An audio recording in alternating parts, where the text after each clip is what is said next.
WUKY presents health news you can use. It's Dr. Greg Davis on medicine.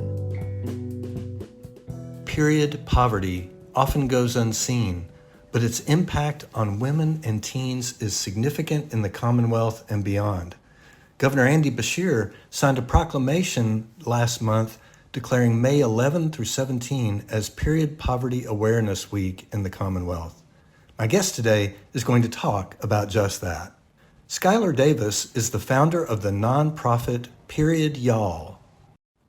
Skylar, it's really good to talk with you again, and I wanted to chat with you because I understand that Governor Beshear last month in May said that we had a Period Poverty Awareness Week, and that was something that I wasn't aware of until it was brought to my attention.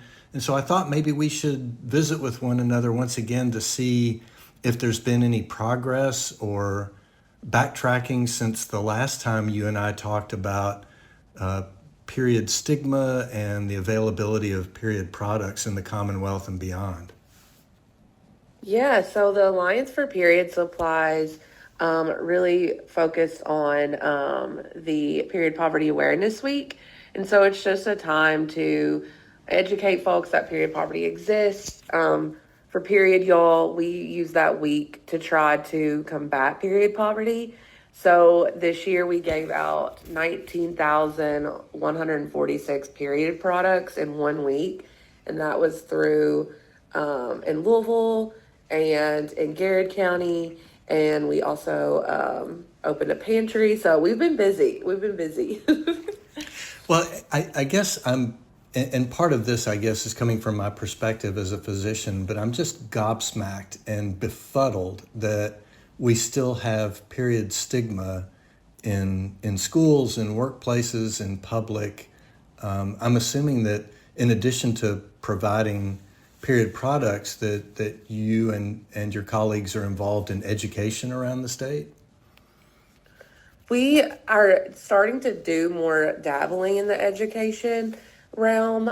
We have some partnerships coming up that we're really excited about. We can't talk about right now, but they will be coming next year. But we've really been focusing on just like getting the products out since we are such a small volunteer ran program. But educating is definitely like on our list around menstrual health.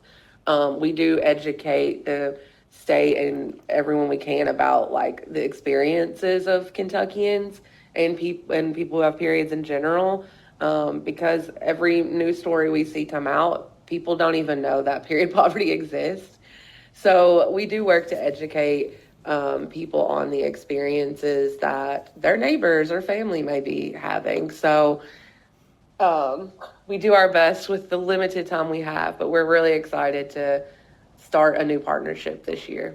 And just for the benefit of our listeners, the incidence and the prevalence of folks having difficulty getting the period products they need is really widespread and much larger, I think, than many of us think.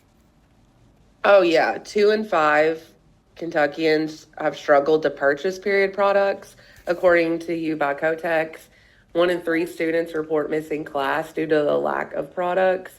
So, I mean, it's way more widespread than I think most people realize.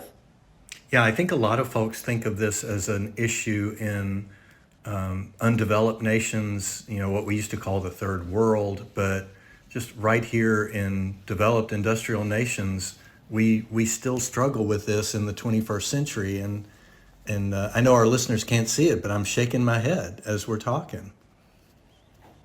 Yeah, and sadly, I feel like it's only going to just get worse because we see the cost of living going up. Period products were among one of the top things to increase in price because of inflation. And when the cost of living goes up, these products that are a necessity go to the wayside. We've already heard from parents who have chose between food and period products. And when you can't afford food, that just is going to continue to happen at a higher rate. And then we hear from, community food banks that they're not able to keep up with the insane demand of people needing food now. So it's a hard reality that we're facing, and we're going to do everything we can to keep pumping the products out to people. For those who might wish to contribute in some way, what resources are there out there? What organizations such as yours can they contribute to? Yeah, if you want to donate to us, you can visit periody'all.org. We have an Amazon wish list if you would rather pick out what products you want. That is great for us. It ships directly to my place, and we organize it all. Or if you want to become a monthly donor, you can do that as well. Well, Skylar, before we part, is there anything else you'd want our listeners to know about Period Poverty and Period Y'all? Yeah, we're having a benefit concert in Louisville on August 22nd at Portal. We're going to be supporting local artists. There'll be live painting pantries that will go out to communities.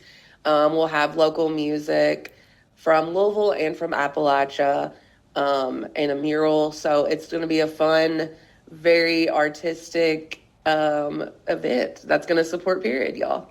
My thanks today to Skylar Davis, founder of the nonprofit Period Y'all, for talking with us about period poverty. For more information, visit our website at wuky.org.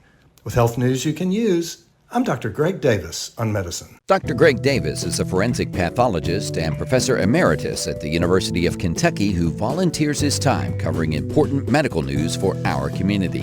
This program is available as a podcast at wuky.org.